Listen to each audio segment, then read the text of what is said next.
So if you're looking for a good pound cake recipe, this is the one. It starts in a cold oven. I've never before made a cake without preheating the oven. Are you ready? Let's go. It says to grease and flour a tube or a bundt pan. I'm going to do this one, and I'm going to spray it with this. 2 sticks of room temperature butter, 3 cups of granulated sugar. I'm hearing some of you already saying, oh my gosh, that's so much sugar. I'm just following the recipe as it's written. Cream the butter and the sugar together for 2 to 3 minutes. That's what it says. It also says to do it in a stand mixer. I don't have a stand mixer, so I'm just using what I have. Okay, it's been 3 minutes and it looks like that.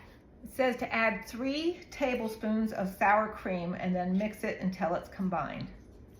It says to add a pinch of salt.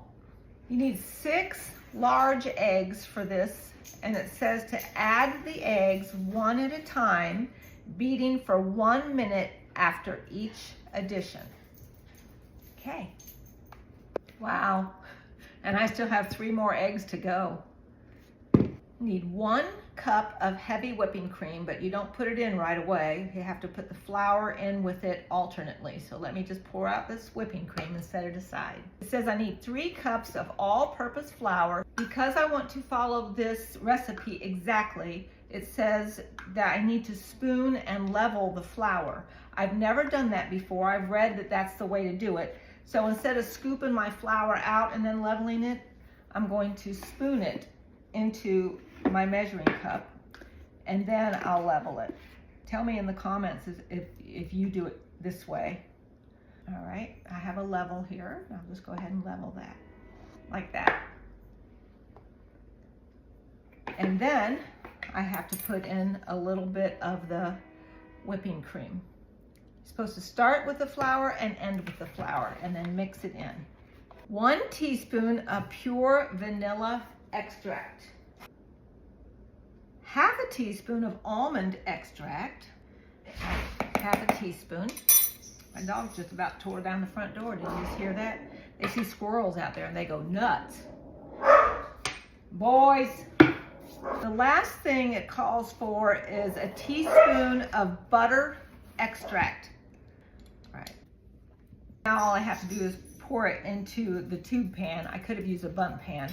I have a brand new bundt pan that I got for my birthday. Look at this, isn't that cool? But this, I'm quite sure, is not big enough, and this one is. So I didn't want to take the chance on a cake I've never made before and use this smaller bundt pan. But I'm going to use this later on this week. I'm going to make a lemon bundt cake. All right, so we're going to pour this in here. Look how light that is. Okay, this is all ready. Now here comes the fun part. It says, pour into the prepared pan and place in a cold oven. Have you ever in your life heard of such a thing?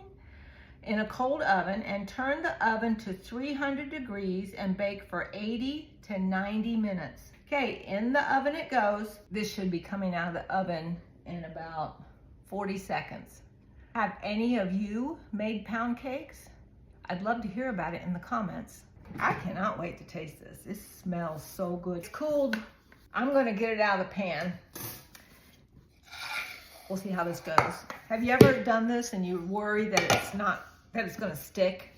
Sometimes that does that, and I hate that. So we're gonna turn it over, and hopefully the plate won't shift.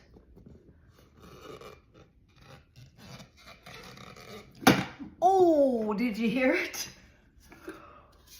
It came out clean. Wow. There it is. Isn't that pretty?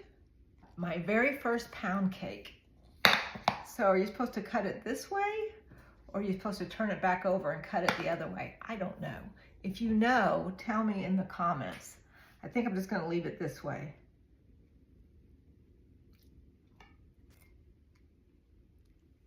It's so crunchy. Oh, it's very, very moist. Wow. That's delicious. I never knew I could make a pound cake. Yay! You guys, make that. Absolutely make that.